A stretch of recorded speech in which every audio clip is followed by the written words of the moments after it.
السلام علیکم دوستو، انسائیڈ وے معظم فخر میں خوش آمدید۔ جی ایچ کیو میں سب سر جوڑ کے بیٹھ گئے اور آپ یقیناً جاننا چاہیں گے کہ ایسا کیا ہوا کہ جی ایچ کیو میں لوگ سر جوڑ کے بیٹھ گئے، یعنی ہماری عسکری قیادت سر جوڑ کے بیٹھ گئی۔ اس کی وجہ ہے اور بہت بڑی وجہ ہے افغانستان کی صورتحال اور اس کے پاکستان پر اثرات، اور اس کے ساتھ ساتھ عمران حکومت کی اس صورتحال سے مسلسل لا تعلقی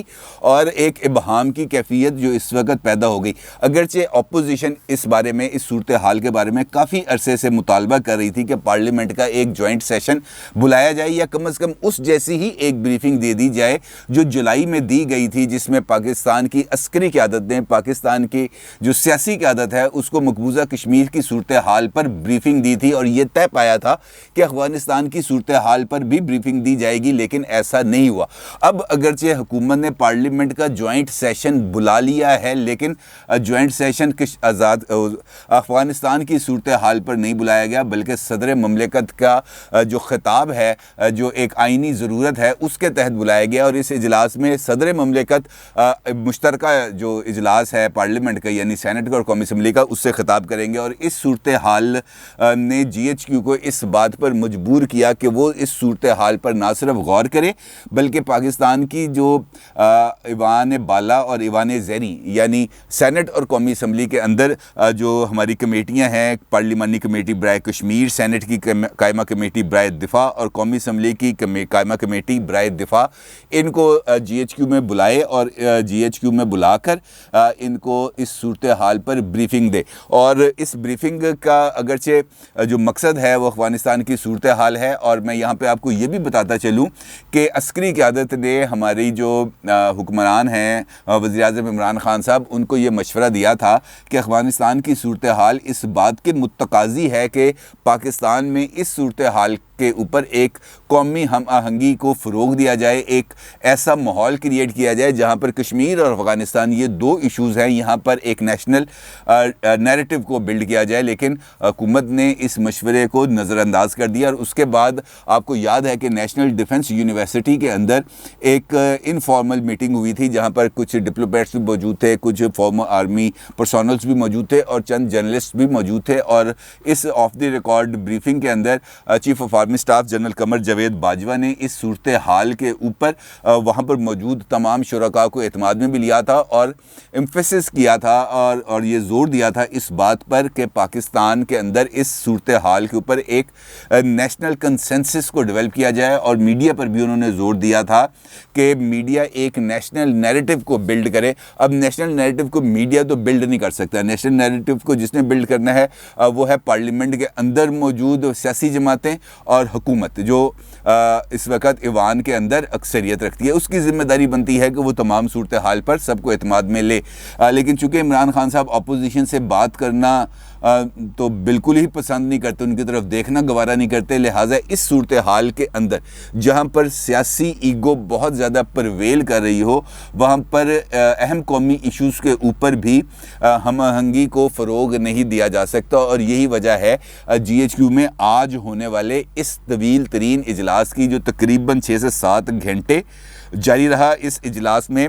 2 گھنٹے کے لیے army chief general Qamar Javed Bajwa صاحب نے بھی شرکت کی، اور جو تفصیلی بریفنگ ہے وہ ڈائریکٹر جنرل ملٹری آپریشنز نے دی۔ اس جو میٹنگ ہوئی ہے آج جی ایچ کیو کے اندر، اس کے اندر جو شرکاء ہیں ان کو یہ بتایا گیا کہ اس وقت پاکستان کے لیے چیلنجز کیا ہیں، افغانستان میں جو امن ہے، جو اس کی صورتحال کیا ہے، افغانستان کے اندر خانہ جنگی کے امکانات ہیں، اگر ہیں تو وہ کتنے ہیں، اور اگر افغانستان میں امن ہو جاتا ہے تو اس کے پاکستان پر کیا اثرات ہو سکتے ہیں۔ داعش ایک بہت بڑا فیکٹر ہے افغانستان کے اندر، اور ابھی ہم نے ریسنٹ ڈیز کے اندر دیکھا ہے کہ داعش نے کچھ ایکٹیویٹیز کی ہیں کابل کے اندر، جہاں پر ایک خودکش حملہ بھی کیا گیا کابل ایئرپورٹ پر، اس کے بعد آج بھی راکٹ حملے کیے گئے ایک گاڑی کے ذریعے، اور پھر ایک راکٹ گاڑی میں بھی پھٹ گیا۔ اس کے ساتھ ساتھ تحریک طالبان پاکستان، یہ پاکستان کی سیکیورٹی ایجنسیز کے لیے ایک بہت بڑا چیلنج ہے، کیونکہ تحریک طالبان پاکستان کی وجہ سے ہی پاکستان کے اندر دہشت گردی کی ایک لہر خوفناک حد تک پیدا ہوئی تھی، اور اس وقت افغانستان اگر دیکھا جائے تو وہ تحریک طالبان کے لیے سیف ہیون ہے۔ سب سے امپورٹنٹ نقطہ اس بریفنگ کے اندر یہ ہے کہ طالبان پر پاکستان کے اثر و رسوخ کے حوالے سے جو دنیا ہے وہ یہ سمجھتی ہے کہ طالبان جو کچھ کرتے ہیں وہ پاکستان کے کہنے پر کرتے ہیں، اور اسی وجہ سے جو اقوام عالم ہیں وہ پاکستان کے اوپر بہت زیادہ دباؤ ڈالتے ہیں جب ان کو طالبان کے حوالے سے کسی بات کو منوانا ہوتا ہے یا ان کو کسی نہ کسی ڈائلاگ کی سچویشن کے اندر انگیج کرنا ہوتا ہے، تو اس وقت پاکستان کی ان کو ضرورت پڑتی ہے۔ پانچواں اس کے اندر ایشو یہ تھا جی کہ بد امنی کی صورتحال میں اگر افغانستان کے اندر حالات بگڑتے ہیں، وہاں پر دوبارہ خانہ جنگی شروع ہو جاتی ہے یا کچھ فریق ایک دوسرے سے الجھ پڑتے ہیں یا وہاں پر دہشت گردی کی لہر پیدا ہو جاتی ہے داعش کی وجہ سے، تو اس کے نتیجے میں وہاں سے مہاجرین کی آمد کا سلسلہ پاکستان کی طرف شروع ہو سکتا ہے، اور پاکستان اس وقت جن اکنامک کنڈیشن سے دوچار ہے وہ ان افغان مہاجرین کی میزبانی نہیں کر سکتا، اگرچہ پاکستان میں اس وقت 30 سے 40 لاکھ افغان مہاجرین موجود ہیں، اور سب سے بڑھ کر وہ جس کے اوپر پاکستان کی ساری سیاسی قیادت جو اس وقت GHQ میں بھی موجود رہی ہے وہ ہے پاکستان کا داخلی انتشار، جو یقینی طور پر جب تک ہمارا داخلی سیاسی انتشار کم نہیں ہو جاتا، برج نہیں ہو جاتا کسی نہ کسی طریقے سے، تو اوپر جو پوائنٹس میں نے آپ کے ساتھ 5 ڈسکس کیے وہ بالکل ارریلیونٹ ہو جاتے ہیں، اور یہی مخمصہ ہے اس وقت پاکستان کی عسکری قیادت کے لیے، اور اسی مسئلے کو حل کرنے کے لیے آج دعوت دی گئی جو 3 پارلیمانی کمیٹیوں کو جنرل ہیڈ کوارٹر آنے کی۔ ان کمیٹیوں کے اہم اراکین میں جو آج GHQ گئے ہیں اس میں سینٹ میں قائد ایوان ہیں ڈاکٹر شہزاد وسیم صاحب، ان کے ساتھ ساتھ PTI کے فیصل جاوید،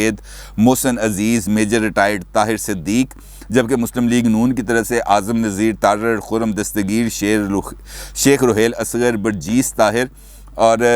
ریاض حسین پیرزادہ کے علاوہ پیپلز پارٹی کے راجہ پرویز اشرف، شہری رحمان اور آفتاب شیبان مرانی شامل ہیں۔ یہ تمام لوگ ہیں جو آج ان بریفنگز کے اندر شریک ہوئے ہیں، اور انہوں نے اپنا جو DGMO نے ان کو بریفنگ دی وہ بھی سنی ہے، اور اس کے ساتھ ساتھ جو آرمی چیف 2 گھنٹے کے لیے وہاں پر آئے تھے اور انہوں نے شرکاء کے ساتھ تمام صورتحال کو نہ صرف ڈسکس کیا بلکہ ان کے سوالات کے جوابات بھی دیے۔ بڑی ایک ہیلدی ایک ڈبیٹ ہوئی ہے، لیکن جو اہم معاملہ ہے اس ساری صورتحال میں وہ یہ ہے کہ پاکستان اس صورتحال سے نکلے گا کیسے، اور یہی وہ میں نے آپ کو بتایا کہ یہی وہ مخمصہ ہے جس کی وجہ سے GHQ میں یہ تمام عسکری قیادت اور پاکستان کی جو پارلیمنٹ ہے اس کے اراکین نے آج سر جوڑ کے بیٹھے اور کوئی راستہ نکالنے کی کوشش کی، لیکن اس کے اندر سب سے امپورٹنٹ رول ہے وزیر اعظم عمران خان صاحب کا، کیونکہ وہ لیڈ لے سکتے ہیں اس صورتحال میں پاکستان کو اس مخمصے سے نکالنے کے لیے، لیکن یہاں پر بدقسمتی یہ ہے کہ ایسی کوئی صورتحال نظر نہیں آ رہی، اور پاکستان کا جو داخلی سیاسی انتشار ہے یہ دن بدن بڑھتا جا رہا ہے، بلکہ یہ انتشار اب اس لیول سے آگے بڑھ چکا ہے کہ کل PDM کے سربراہ جو جلسہ ہوا کراچی میں، وہاں پہ مولانا فضل الرحمان کی طرف سے یہ بات بھی کہی گئی کہ اگر اگلے الیکشنز میں بھی دھاندلی ہوتی ہے اور ایک کسی اور سلیکٹڈ کو یا اسی سلیکٹڈ کو دوبارہ پارلیمنٹ کے اندر اکثریت دینے کی کوشش کی جاتی ہے، تو ان نوجوان جو سامنے بیٹھے ہوئے ان نوجوانوں کو میں کب تک صبر کی تلقین کرتا رہوں گا۔ یعنی انہوں نے بھی بٹوین دی لائنز اس بات کا اشارہ دیا کہ یہ صورتحال اگر خراب ہوتی ہے، آگے بڑھتی ہے، تو اس کے نتیجے میں پاکستان کے اندر بھی ایک زیادہ انتشار سامنے آ جاتا ہے، اور اس انتشار سے باہر نکلنے کا راستہ صرف اور صرف ایک ہے، اور وہ راستہ ہے پاکستان کے اندر صاف شفاف انتخابات، اور ان انتخابات ایک ایسے انتخابات جس کے اوپر تمام سیاسی جماعتوں کو نہ صرف اعتماد ہو بلکہ وہ ان کے نتائج کو بھی تسلیم کریں۔ اگرچہ یہ تمام باتیں اس میٹنگ میں نہیں ہوئیں، لیکن جو ایک غیر رسمی ملاقات ہوتی ہے جب میٹنگ ختم ہو جاتی ہے یا چائے کا وقفہ ہوتا ہے، تو وہاں پر جو سیاسی قیادت ہے وہ آرمی چیف یا DGISI یا DGMOs کے ساتھ بیٹھ کر کچھ ہلکی پھلکی گفتگو کرتے ہیں، جہاں پر ان کو اپنے تحفظات سے بھی آگاہ کرتے ہیں، شکوے بھی کرتے ہیں، شکایتیں بھی کرتے ہیں، اور ان سے رائے بھی طلب کرتے ہیں اور ان کو مشورے بھی دیتے ہیں۔ تو یہ ساری صورتحال اس ایسی غیر رسمی سیٹنگز کے اندر تو ڈسکس یقینی طور پر ہوئی ہے، لیکن جب فارملی گفتگو ہوتی ہے تو پھر وہ اسپیسیفک رہتی ہے افغانستان کی صورتحال پر۔ اب افغانستان کے اندر جس طرح میں نے آپ سے بتایا کہ چیلنجز ہیں پاکستان کے لیے بہت زیادہ. ایک ہے امن کی صورتحال وہاں پہ برقرار رکھنا, اور امن کی صورتحال کو برقرار رکھنا افغانستان اور وہاں پر اس وقت موجود طالبان کے لیے ضروری ہے. لیکن طالبان کا ایک بہت بڑی کمی ہے کہ ان کو حکومت کا کسی قسم کا تجربہ نہیں ہے, نہ ان کو پالیسنگ کا پتہ ہے, نہ ان کو شہریوں کے مسائل کا پتہ ہے, اور نہ ہی ان کو یہ پتہ ہے کہ جو سرکاری دفاتر ہیں ان کو چلانا کیسے ہے. انہیں تو صرف ایک کام آتا ہے جو انہوں نے 20 سال کے اندر کیا یا 30 سال کے اندر کیا, وہ ہے جنگ لڑنا. انہیں حکومت چلانا, لوگوں کو سہولیات فراہم کرنا, پولیسنگ کرنا, لا اینڈ آرڈر مینٹین کرنا, انٹیلیجنس سروسز کو چلانا, جو ملک دشمن عناصر ہیں ان کی نشاندہی کرنا, ان کی بیخ کنی کرنا, یہ بات ان کو نہیں پتہ. اور اس کے ساتھ ساتھ ایک ریگولر فوج کی وہاں پر شدید کمی ہے. اس کا مطلب یہ ہے کہ افغانستان کو اب طالبان کو ایک نئی بنیاد پہ کھڑا کرنا ہوگا, اور اس کے لیے ان کو بہت محنت کی ضرورت ہے. اور یہ چیلنج ہے افغانستان کے لیے, اور افغانستان کے ساتھ ساتھ جو اس کا بیک لیش ہے یقینی طور پر وہ پاکستان پر آئے گا. تیسری بات یہ ہے کہ جو دنیا ہے وہ پاکستان کی تمام تر جو کوششیں ہیں اس کو کچھ حد تک تسلیم بھی کرتی ہے, لیکن طالبان کے اوپر جو پاکستان کا اثر رسوخ ہے اس کے حوالے سے پاکستان پر دباؤ ہوتا ہے. اب اگر ہم گزشتہ چند دنوں کے حالات کو دیکھیں تو امریکی وزیر خارجہ اینتھنی بلنکن کا بھی فون آیا آرمی چیف کو, امریکی ناظم الامور بھی ملی آرمی چیف سے. اس کے علاوہ جو برطانیہ کے جو MI6 کے ہیڈ ہیں وہ ملے جا کے آرمی چیف سے. برطانیہ کے آرمی چیف جو ہیں وہ ملے پاکستان کے آرمی چیف سے, رابطہ ہوا پاکستان کے آرمی چیف سے. اس ساری صورتحال کے اندر جب جہاں سے رابطہ ہو رہا ہے وہ پاکستان کی عسکری قیادت کے ساتھ ہو رہا ہے, جبکہ پاکستان کی سیاسی قیادت اس پوری صورتحال میں پوری دنیا کے لیے irrelevant ہو چکی ہے, جو پاکستان کی سیاسی حکومت کے لیے بھی سوچنے کا مقام ہے. اور ان کو سوچنا چاہیے کہ وہ کہاں پر غلطی کر رہے ہیں, کیونکہ عمران خان صاحب جب سے اقتدار میں آئے ہیں انہوں نے مغرب کو تو بہت زیادہ سمجھنے کا دعوے کرتے ہیں, لیکن جب بھی وہ مغرب کی بات کرتے ہیں تو وہ مختلف ایشوز کو اس طرح اٹھاتے ہیں کہ مغرب ان سے کچھ فاصلہ اختیار کر لیتا ہے. زیادہ لمبی بات اس پر نہیں کروں گا, ایک چھوٹی سی مثال سے اپنا پوائنٹ آپ کے سامنے پیش کرتا ہوں. بورس جانسن جو برطانیہ کے وزیر اعظم ہیں وہ عمران خان صاحب کے ذاتی دوستوں میں شمار ہوتے ہیں, لیکن اس کے باوجود عمران خان صاحب برطانیہ کا دورہ نہیں کر پائے, ان کو دورہ ملتوی کرنا پڑا, اور اب ان کا اگلا دورہ متوقع ہے اگلے مہینے, یا اگر اگلے مہینے نہیں ہوتا یعنی سپٹمبر میں نہیں ہوتا